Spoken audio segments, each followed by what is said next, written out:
வந்தாள். with her arms up. ரெண்டு கரங்களையும் விரித்துக் கொண்டு என்னிடத்துக்கு ஓடி வந்தாள். I put her in my arms. உடனடியாய் நான் அவளை தூக்கி நான் அணைத்துக் கொண்டேன். And right away, அந்த நிமிஷமே she peed all over me. I don't know how you say this in Tamil, but she peed everywhere. ஆனால் அந்த நிமிஷமே அவள் சந்தோஷத்தினாலே என் மேலாக அவள் மலம்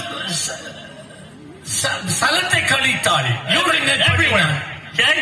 And so I'm standing there. நான் இப்பொழுது இந்த நிலைமையில நிற்கிறேன். Very dirty. மிகவும் அழுக்காய் அந்த குழந்தை இருந்தது. And normally I would have thrown her away.